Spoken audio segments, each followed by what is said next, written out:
ನಮಸ್ತೆ ಎಲ್ರಿಗೂ, welcome back to my YouTube channel. ಎಲ್ಲರೂ ಹೇಗಿದ್ದೀರಾ? ಇವತ್ತು ಬೆಳಿಗ್ಗೆಯಿಂದನೇ ವ್ಲಾಗ್ನ ಸ್ಟಾರ್ಟ್ ಮಾಡಿದೆ. ಹಾಗೆ ಇಡ್ಲಿಗೆ ನೆನೆಸ್ಕೊತಾ ಇದ್ದೆ. ನೆಕ್ಸ್ಟ್ ಡೇ ಇಡ್ಲಿ ಮಾಡಬೇಕಿತ್ತು, ಹಾಗೆ ಅದನ್ನು ವಿಡಿಯೋ ಶೂಟ್ ಮಾಡ್ಕೊಂಡಿದ್ದೀನಿ. 3 ಲೋಟ ಸೇಲಂ ಅಕ್ಕಿ ಹಾಕ್ಕೊಂಡಿದ್ದೀನಿ. ಫಸ್ಟು 1 ಲೋಟ ದೋಸೆ ಅಕ್ಕಿ ಹಾಕ್ಕೊಂಡಿದ್ದೀನಿ. ನೆಕ್ಸ್ಟು 1 ಲೋಟ ಕುಸುಬ್ಲಕ್ಕಿ, ಹಾಗೆ ಉದ್ದಿನ ಗೋಲ 1 ಲೋಟ ಮತ್ತು 1 ಲೋಟ ಅವಲಕ್ಕಿ. ಇಷ್ಟನ್ನು ಹಾಕಿ ನೀವೊಂದು 3-4 ಸಲ ವಾಶ್ ಮಾಡಿಕೊಂಡು ನೀರು ಹಾಕಿ ನೆನೆಸಿ ಇಟ್ಕೋಬೇಕು. ಉದ್ದಿನ ಗೋಲ ಯೂಸ್ ಮಾಡೋದ್ರಿಂದ ಇಡ್ಲಿ ತುಂಬ ಸಾಫ್ಟಾಗಿ ಚೆನ್ನಾಗಿ ಬರುತ್ತೆ. ಮತ್ತಿನ್ನೇನು ನಾನಿಲ್ಲಿ ಯೂಸ್ ಮಾಡಿಲ್ಲ, ಇದಿಷ್ಟನ್ನೇ ಯೂಸ್ ಮಾಡಿರೋದು.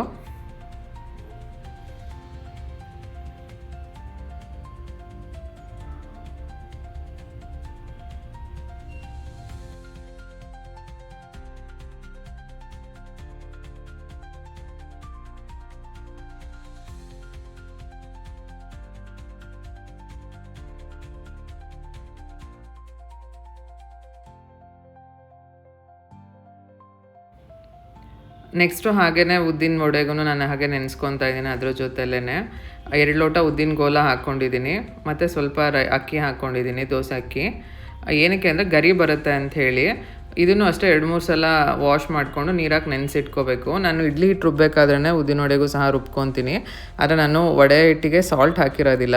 ಸಾಲ್ಟ್ ಹಾಕಿದ್ರೆ ಸ್ವಲ್ಪ ಅದು ಹುಳಿ ಬಂದಂಗೆ ಆಗುತ್ತೆ ಅಂಥೇಳಿ ರುಬ್ಬಿಟ್ಟು ಫ್ರಿಜ್ಜಲ್ಲಿ ಎತ್ತಿಟ್ಕೊತೀನಿ. ಇಡ್ಲಿ ಹಿಟ್ಟನ್ನ ಫುಲ್ಲು ನುಣ್ಣಗೆ ರುಬ್ಬಬೇಕು. ದೋಸೆಗಾದರೆ ನಾವು ಸ್ವಲ್ಪ ತರಿ ಇದ್ರೂ ನಡೆಯುತ್ತೆ. ಆದರೆ ಇಡ್ಲಿ ಹಿಟ್ಟಿಗೆ ನೀವು ತುಂಬ ಫುಲ್ ನೈಸಾಗಿ ನುಣ್ಣಗೆ ರುಬ್ಕೊಂಡ್ರೇ ಇಡ್ಲಿ ತುಂಬ ಸಾಫ್ಟಾಗಿ ಚೆನ್ನಾಗಿ ಬರೋದು. ಇದು ನೆಕ್ಸ್ಟ್ ಡೇ ಮಾರ್ನಿಂಗ್ ವಿಡಿಯೋ. ಇಡ್ಲಿಗೆ ಟೊಮೊಟೊ ಚಟ್ನಿ ಮಾಡ್ಕೊಳ್ಳೋಣ ಅಂಥೇಳಿ ಎಲ್ಲ ರೆಡಿ ಮಾಡ್ಕೊತಾ ಇದ್ದೆ. ಟೊಮೊಟೊ ಚಟ್ನಿನೂ ಚೆನ್ನಾಗಿರುತ್ತೆ, ಕಡಲೆಬೀಜ ಚಟ್ನಿನೂ ಚೆನ್ನಾಗಿರುತ್ತೆ, ಕಾಯಿ ಚಟ್ನಿನೂ ಚೆನ್ನಾಗಿರುತ್ತೆ. ನಾನಿವತ್ತು ಟೊಮೊಟೊ ಚಟ್ನಿ ಮಾಡೋದು ತೋರಿಸ್ಕೊಡ್ತಾ ಇದ್ದೀನಿ. ನಾನು 3-4 ಟೊಮೊಟೊ ಬಳಸಿದ್ದೀನಲ್ಲಿ. ನಿಮಗೆ ಜಾಸ್ತಿ ಚಟ್ನಿ ಬೇಕು ಅಂತ ಹೇಳಿದ್ರೆ ಇನ್ನೂ ಒಂದು 2-3 ಎಕ್ಸ್ಟ್ರಾ ಹಾಕ್ಕೋಬೋದು. ಟೊಮೊಟೊ, ಹಸಿಮೆಣಸಿನ್ಕಾಯಿ ಮತ್ತು ತೆಂಗಿನಕಾಯಿ ನಾನು ಹೆಚ್ಚು ಹಾಕ್ತಾಯಿದ್ದೀನಿ. ಸ್ವಲ್ಪ ತೆಂಗಿನಕಾಯಿ ಹಾಕಿದ್ರೆ ಸಾಕು, ತುಂಬ ಜಾಸ್ತಿ ಬೇಡ. ಮತ್ತು ನಾನು ಪುದೀನ ಯೂಸ್ ಮಾಡಿದ್ದೀನಿ, ಕೊತ್ತಂಬರಿ ಯೂಸ್ ಮಾಡಿಲ್ಲ ಇಲ್ಲಿ.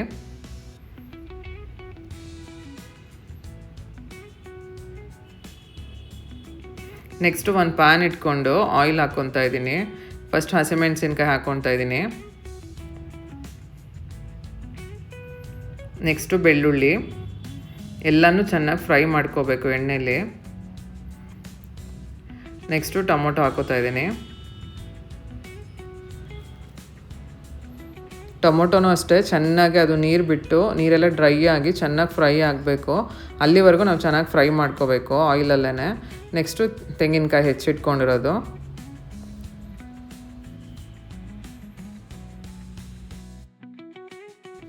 ನೆಕ್ಸ್ಟು ಪುದೀನ ಹಾಕೋತಾ ಇದ್ದೀನಿ.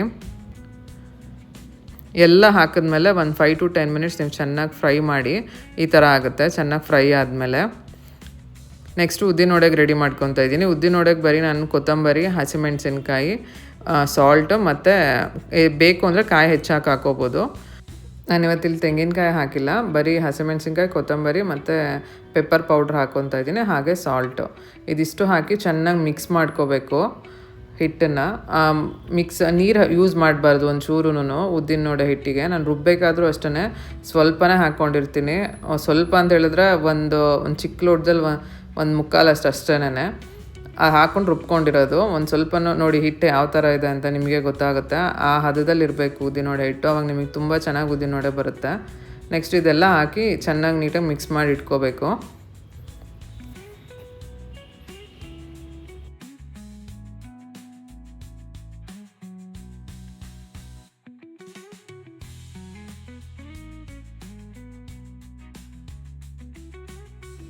ನೆಕ್ಸ್ಟು ನಾನಿಲ್ಲಿ ಚಟ್ನಿಗೆ ರುಬ್ಕೊತಾ ಇದ್ದೀನಿ. ಅದು ಸ್ವಲ್ಪ ಆರೋಕ್ಕೆ ಅಂತ ಇಟ್ಟಿದ್ದೆ.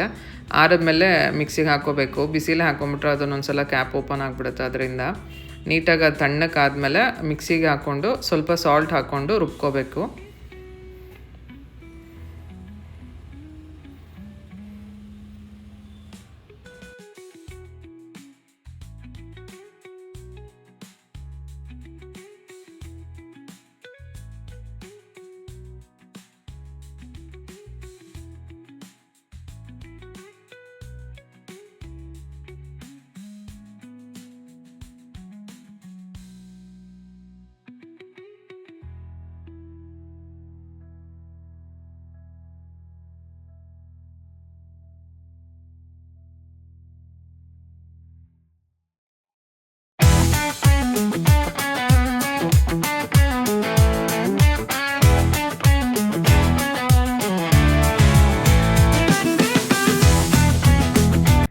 ಹಾಗೆ ಒಂದು ಸೈಡಲ್ಲಿ ಸ್ಟವ್ ಮೇಲೆ ನಾನು ಇಡ್ಲಿ ಪಾತ್ರೆ ಇಡ್ತಾಯಿದ್ದೀನಿ, ಹಾಗೆ ನೀರು ಹಾಕ್ತಾಯಿದ್ದೀನಿ.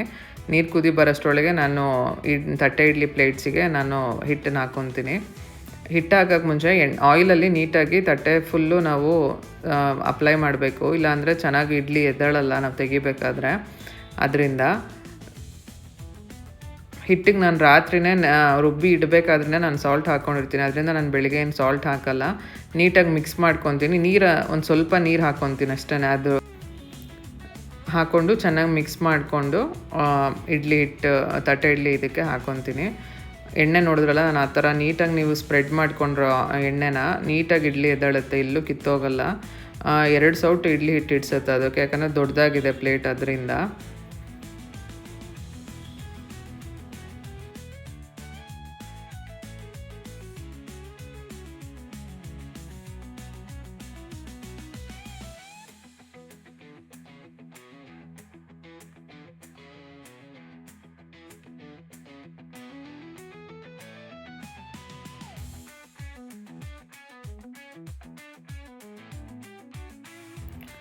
ಅದರಲ್ಲಿ 6 ಪ್ಲೇಟ್ಸ್ ಕೊಟ್ಟಿರ್ತಾರೆ. 6 ಪ್ಲೇಟ್ಸಿಗೂ ಹಾಕ್ಕೊಂಡ್ಮೇಲೆ ನಾನು ಒಂದೊಂದಾಗಿ ಇಡ್ಲಿ ಪಾತ್ರೆ ಒಳಗೆ ಇಡ್ತಾ ಇದ್ದೀನಿ. ಅಷ್ಟೊತ್ತಿಗೆ ನೀರು ಕುದೀತಾ ಇತ್ತು, ಅದನ್ನು ಸಿಮ್ ಮಾಡ್ಕೊಂಡಿದ್ದೆ ನಾನು ಗ್ಯಾಸ್ನ.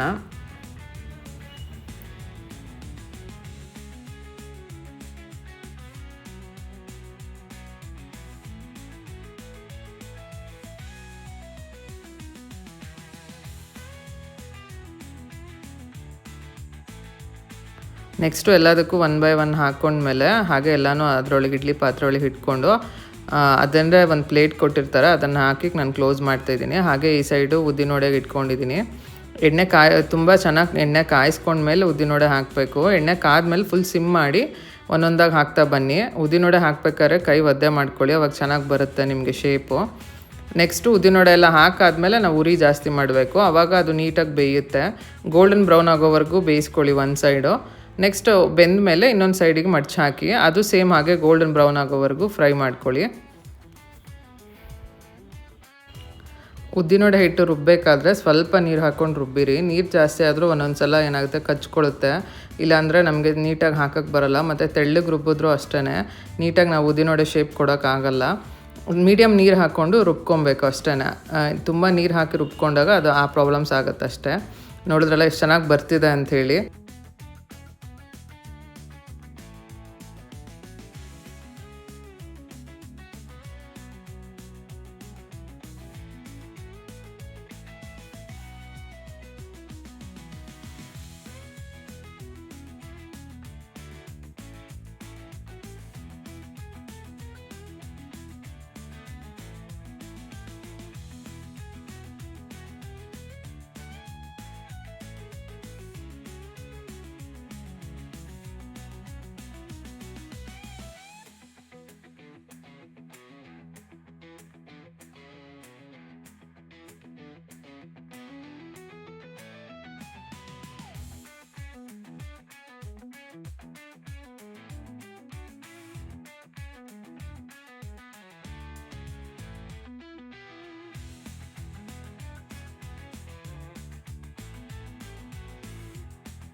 ನೋಡಿದ್ರಲ್ಲ ಎಷ್ಟು ಚೆನ್ನಾಗಿ ಉದ್ದಿನವಡೆ ಬರ್ತಿದೆ ಅಂಥೇಳಿ. ಹಾಗೆ ಒಂದು ಸೈಡ್ ಇಡ್ಲಿನೂ ರೆಡಿ ಆಯಿತು. ಹಾಗೆ ತೆಗಿತಾ ಇದ್ದೀನಿ ಇಡ್ಲಿನ. ಬಿಸಿ ಇರುತ್ತೆ, ತೆಗಿಬೇಕಾದ್ರೆ ಸ್ವಲ್ಪ ಹುಷಾರಾಗಿ ತೆಗೀರಿ, ಬಟ್ಟೆ ಇಟ್ಕೊಂಡೇ.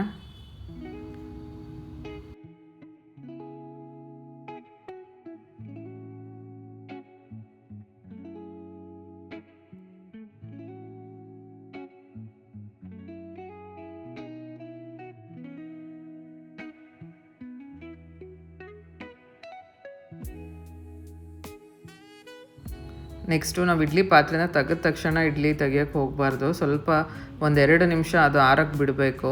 ನೆಕ್ಸ್ಟ್ ನಾನಿಲ್ಲಿ ಸ್ಪೂನ್ ಯೂಸ್ ಮಾಡಿದ್ದೀನಿ. ಸ್ಪೂನ್ ಬ್ಯಾಕ್ ಸೈಡಿಂದ ಅದನ್ನು ಒದ್ದೆ ಮಾಡಿ ಒಂದೊಂದು ಸ್ವಲ್ಪನೇ ಸುತ್ತ ನಾನು ನೀಟಾಗಿ ಇದು ಮಾಡ್ಕೊಂಬರ್ತಾಯಿದ್ದೀನಿ. ಹಾಗೆ ಮಾಡೋದ್ರಿಂದ ನಿಮಗೆ ಇಡ್ಲಿ ಕಟ್ಟಾಗಲ್ಲ, ಮಧ್ಯ ಎಲ್ಲೂ ನೀಟಾಗಿ ಅದು ಶೇಪಲ್ಲಿ ಬಂದುಬಿಡುತ್ತೆ. ಅದಕ್ಕೋಸ್ಕರ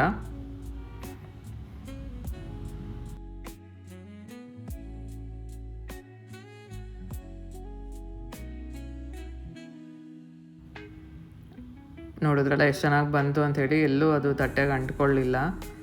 ಆ ಥರ ಅಂದರೆ ನೀವು ಇಡ್ಲಿ ಪಾತ್ರೆನ ತೆಗೆದ ತಕ್ಷಣ ತೆಗಿಯೋಕ್ಕೆ ಹೋಗ್ಬೇಡಿ. ಸ್ವಲ್ಪ 1-2 ನಿಮಿಷ ಆರಿಸ್ಬಿಟ್ಟು ಆಮೇಲೆ ತೆಗೀರಿ. ಆಗ ತುಂಬ ಚೆನ್ನಾಗಿ ಬರುತ್ತೆ.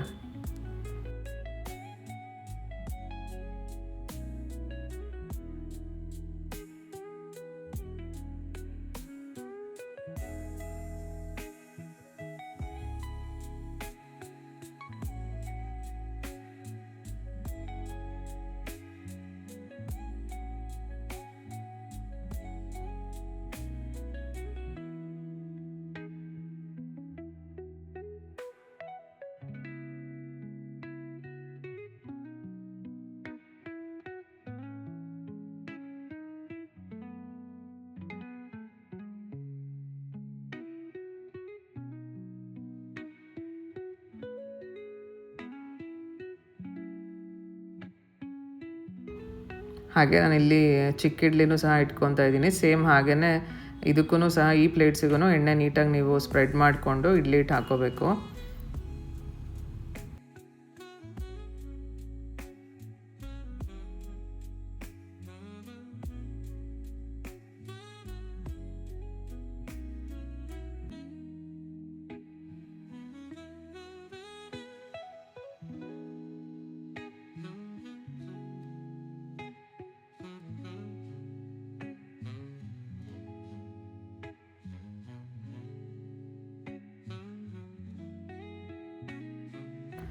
ಇದೂ ಅಷ್ಟೇ ನಾನು ಕರೆಕ್ಟಾಗಿ 10 ಮಿನಿಟ್ಸ್ ಬೇಯಿಸಿದ್ದೀನಿ ಅಷ್ಟೇನೆ.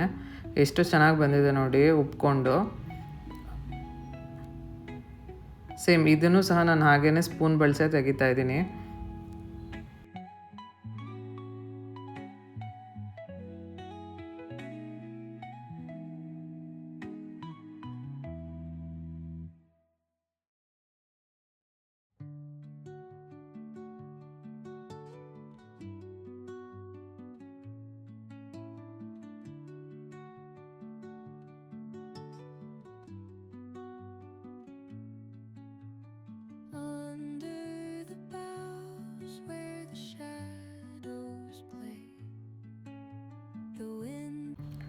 ನೋಡಿದ್ರಲ್ಲ, ಬಿಸಿ ಬಿಸಿ ಇಡ್ಲಿ ಮತ್ತು ಉದ್ದಿನ ವಡೆ ರೆಡಿ. ಇಡ್ಲಿ ಅಂತೂ ತುಂಬ ಸಾಫ್ಟಾಗಿ ಬರುತ್ತೆ. ಈ ಥರ ಒಂದು ಸಲ ಟ್ರೈ ಮಾಡಿ ನೋಡಿ. ಮಲ್ಲಿಗೆ ಥರ ಇರುತ್ತೆ, ತುಂಬ ಸಾಫ್ಟಾಗಿ ಚೆನ್ನಾಗಿ ಬರುತ್ತೆ. ನಾನು ಹೇಳಿರಾಗ ಮೆಷರ್ಮೆಂಟ್ಸಲ್ಲೆಲ್ಲನೂ ಹಾಕಿ ಟ್ರೈ ಮಾಡಿ ನೋಡಿ ಒಂದು ಸಲ. ತಿಂಡಿ ಎಲ್ಲ ಮುಗಿಸ್ಕೊಂಡು ಕೂತಿದ್ದೆ. ಅಷ್ಟೊತ್ತಿಗೆ ಕ್ಲೈಂಟ್ ಫೋನ್ ಮಾಡಿದ್ರು, ಮೇಕಪ್ ಟ್ರಯಲಿಗೆ ಬರ್ತೀನಿ ಇವತ್ತೇನೆ ಅಂಥೇಳಿ. ಸರಿ, ಅವ್ರು ಬರೋಷ್ಟೊಳಿಗೆಲ್ಲ ಜೋಡಿಸ್ಕೊಳ್ಳೋಣ ಅಂಥೇಳಿ ನಾನೆಲ್ಲನೂ ಸೆಟ್ ಮಾಡ್ತಾಯಿದ್ದೆ. ಬ್ರೈಡ್ಸಿಗೆ ಮಾತ್ರ ಹಾಫ್ ಫೇಸ್ ಮೇಕಪ್ ಟ್ರಯಲ್ ಕೊಡ್ತೀನಿ ನಾನು. ಯಾಕಂದರೆ ನಮಗೆ ಅವತ್ತು ಅವರಿಗೂ ಒಂದು ಕಾನ್ಫಿಡೆನ್ಸ್ ಬರುತ್ತೆ ನನ್ನ ಮೇಲೆ, ಮತ್ತು ಅವ್ರ ಸ್ಕಿನ್ ಹೇಗಿದೆ ಏನು ಅಂಥೇಳಿ ನಾನು ಸಹ ನೋಡ್ಬೋದು ಟ್ರಯಲಲ್ಲಿ. ಅದಕ್ಕೋಸ್ಕರ ನಾನು ಅವ್ರು ಬರೋಕ್ಕೆ ಮುಂಚೆ ಎಲ್ಲನೂ ನಾನು ಸೆಟ್ ಮಾಡ್ಕೊತಾ ಇದ್ದೆ. ಇದು ನನ್ನ ಮನೇಲೇ ನನ್ನ ಚಿಕ್ಕ ಸ್ಪೇಸಲ್ಲಿ ನಾನು ಸ್ಟುಡಿಯೋ ಮಿರರ್ ಹಾಕಿಸಿ ನಾನು ಸ್ಟುಡಿಯೋ ಥರ ಮಾಡಿದ್ದೀನಿ.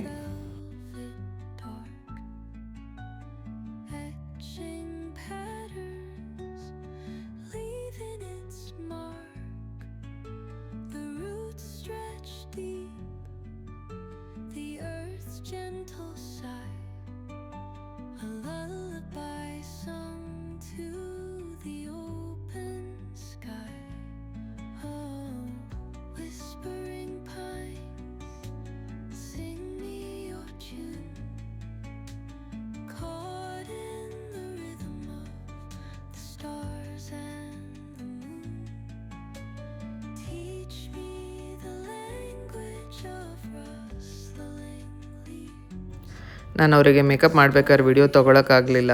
ಅವ್ರದ್ದು ಫಿನಿಶ್ ಆದಮೇಲೆ ನಾನು ವಿಡಿಯೋ ಮಾಡ್ಕೊಂಡಿದ್ದೆ ಅವ್ರಿಗೆ ತೋರ್ಸೋಕ್ಕೆ ಅಂತ. ಅದನ್ನು ಹಾಕಿದ್ದೀನಿ, ಒಂದು ಸಲ ನೋಡಿ.